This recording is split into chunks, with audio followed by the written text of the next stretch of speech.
Pada suatu hari Rasulullah SAW ditemui oleh malaikat Jibril. Rasul pun bertanya, "Ada apa wahai Jibril?" Jibril menjawab, "Wahai Muhammad, sesungguhnya hari ini Allah Subhanahu wa Ta'ala sedang mengobarkan nyala api neraka, dan seluruh para malaikat amat ketakutan. Mereka tidak tahu harus bagaimana. Untung aku ingat," kata Jibril, "bahwa engkau Muhammad adalah sumber cinta dan sayang Allah Subhanahu wa Ta'ala kepada alam semesta. Dengan alasan itu aku kesini, bertabaruk mengambil berkah dengan cinta Allah kepada dirimu, ya Rasulullah, ya Muhammad." Rasulullah terdiam beberapa saat, kemudian bertanya lagi, "Wahai Jibril, ceritakan padaku bagaimana neraka itu sesungguhnya." Jibril menjawab, "Wahai Muhammad, neraka itu bagaikan lubang-lubang yang terdiri dari 7 tingkat. Jarak antara satu lubang dengan yang lain ialah perjalanan 70 tahun. Lubang paling bawah adalah lubang yang paling panas." Nabi SAW meneruskan pertanyaannya, "Lalu siapakah penghuni lubang-lubang neraka itu, wahai Jibril? Sampaikan kepadaku, Jibril." Jibril menjawab, "Lubang yang paling bawah diciptakan untuk orang-orang munafik. Lubang yang berikutnya untuk penyembah berhala, lalu untuk penyembah bintang dan matahari." Jibril terus menerangkan penghuni tingkatan neraka hingga lubang yang kelima, tempat umat Yahudi, dan yang keenam dihuni oleh umat Nasrani. Setelah menjelaskan penghuni 6 tingkatan neraka, Jibril diam cukup lama. Rasulullah SAW penasaran dan bertanya kepada Jibril, "Wahai Jibril, siapakah penghuni neraka yang ke-7?" Jibril diam saja tidak menjawab. Rasulullah SAW mengulangi pertanyaannya, tapi Jibril tetap diam.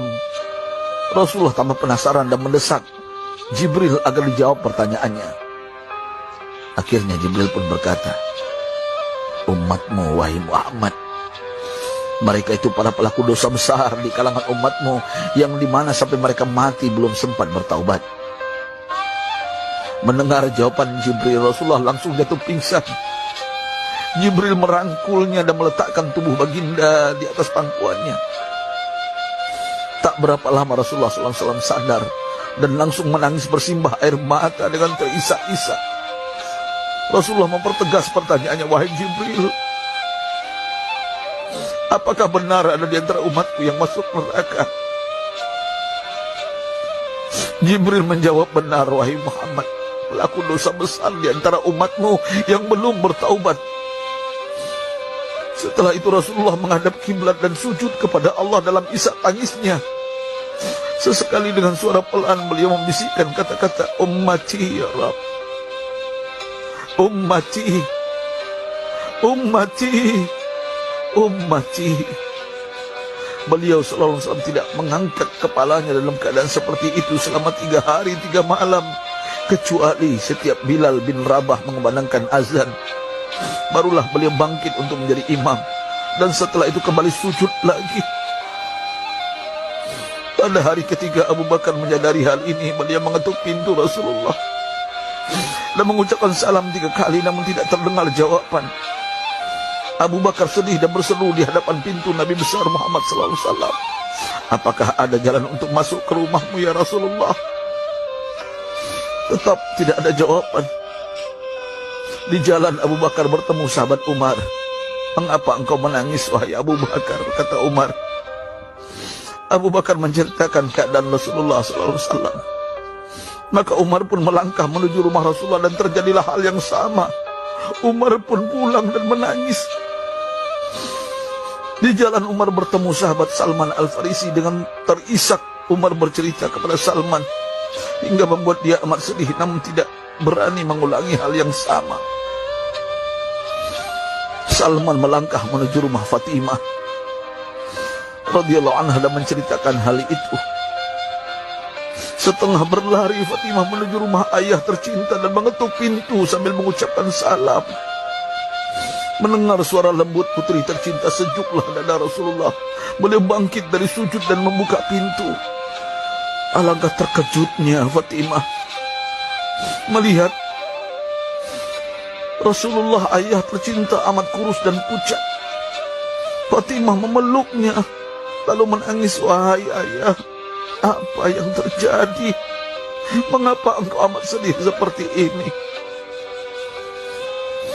Rasulullah kembali menangis dan berkata dengan suara lirih, wahai Fatimah, belahan jiwa aku. Bagaimana mungkin aku tidak sedih sedangkan Jibril mengatakan akan ada kelak umatku yang akan masuk neraka. Subhanallah, betapa besar cinta Rasulullah kepada kita umatnya. Sahabatku, Rasulullah mencintai kita.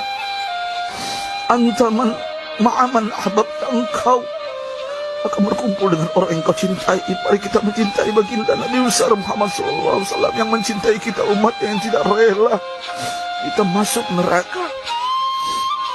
Mari kita mencintai beliau dengan berselawat. Sahabatku, sampaikan, Rasul mengajarkan kepada kita, man dalla ala khairin falau mislu ajri fa'ilih. Siapa yang menunjukkan kepada kebaikan, maka dia akan mendapatkan pahala seperti orang yang mengerjakannya. Mudah-mudahan ini menjadi pahala jariah bagi kita.